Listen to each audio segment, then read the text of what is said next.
Joining us now is California Congressman Adam Schiff of California. He is the chairman of the House Intelligence Committee. He led today's hearing of the January 6th investigation. Sir, I know this has been a big day. Thank you very much for taking time to be with us here tonight. Good to be with you. It is my estimation, having very closely watched today's hearing, that there were four main points that you brought forward. The first, and I think most prominent, the most important of those, is that you explained how President Trump personally took part in cajoling and trying to persuade people to overturn election results in the states. He then personally took part in escalating from that to new tactics that would bring threats of violence and intimidation against those same targets. And we saw that, I think, in stark detail today. Is that the main point that you and your co-investigators wanted to convey today? Yes, really just how premeditated it all was. How it started with a big lie that the president was told over and over and over again by his attorney general, a deputy, by his U.S. attorney in Georgia, by others, was a big lie. But that didn't matter. He used that big lie as a bludgeon to try to get these state legislators and elections officials to bend to his will to overturn the election. But he ran into resistance by courageous public servants who said, no, I'm not going to violate my oath. You may be the president, you may be the head of my party, but there's something more important to me, and that's my oath, and that's my faith.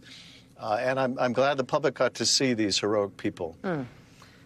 Congressman, it's Nicole Wallace.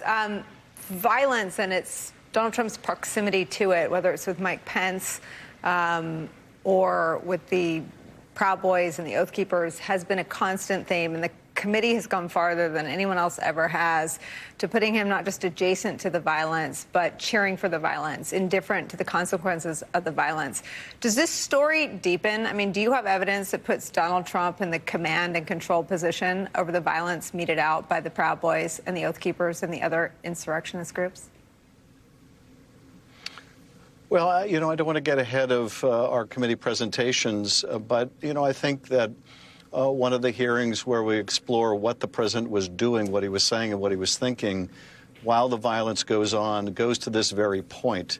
It goes to the point of dereliction of duty, goes to the point that he incited this violence, he incited this hatred, he riled up this base, and then what did he do while it was happening? He sat back and watched it all play out. To see today the human consequences of that, just a small part of it, these election workers in Atlanta who were just going about their job, who had no idea they were about to be hit with a club, this false claim, the likening of what they did to drug deals. I mean, it was just disgusting.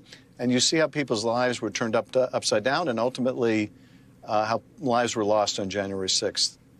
Hi, Congressman Ari here. You have this evidence of all these different people submitting false electors, including potentially to the government. Do you view this as something where one or more people have broken the law through that act alone? Well, I share the view of Judge Carter in California that this plot to overturn the election, which had many facets, likely violated multiple federal laws and likely implicated the President of the United States. Whether one specific aspect or another violated a particular statute, I will have to leave to the Department of Justice. But I certainly believe there's more than enough evidence for them to investigate each of the crimes that Judge Carter set out. And I think the more evidence that we presented just strengthens the case for a federal investigation. Congressman, I'm just going to jump in real quick here with a follow on Ari's question. I just wanted to ask you about the response from Senator Ron Johnson of Wisconsin today after this his connection to this part of the plot was aired today in the hearing. Senator Johnson said today that he was aware that his office had received the forged certificates, these fake slates of electors, but he says he doesn't know who delivered them. That struck us all here on the panel as odd, because if you got something from somebody you don't know who, the first instinct wouldn't be that you volunteer to hand deliver it to the vice president on January 6th. But that's what he says. He says he doesn't even know where he got them from. He was just a courier. Does that jibe with what you and the committee understand about Senator Johnson's involvement? Well, I can't go into, what the committee's evidence or understanding is. I watched that same clip with a lot of interest today, as Senator Johnson essentially said that he knew that something had arrived in the office.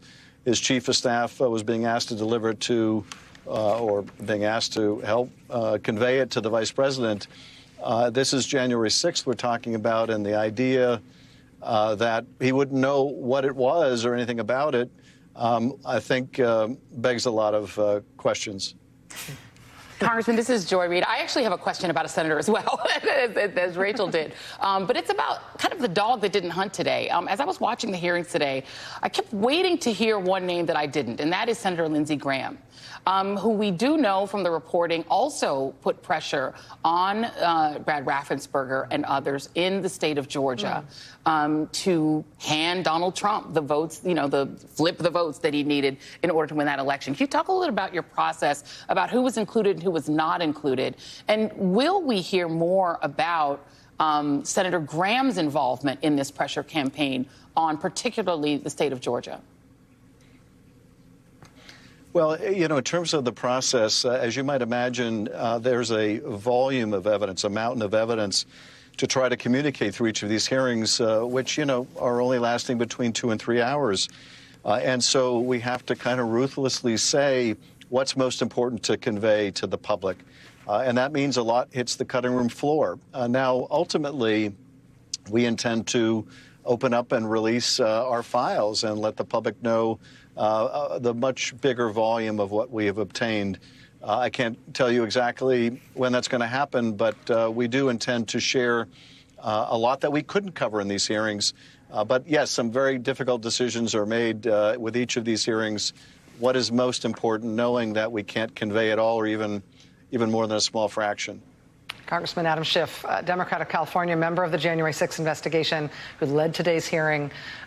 Sir, I hope it's not weird for me to tell you that part of our job of recapping the hearing was, I think, made easier tonight by the fact that today was so cogent and so well organized. And we know that in large part that was your doing, along with your staff and your fellow investigators. But thank you for your service today in presenting this so clearly. And thanks for joining us to help us understand it tonight. Well, thank you. And I'm just so glad the country got to see some of these heroic public servants.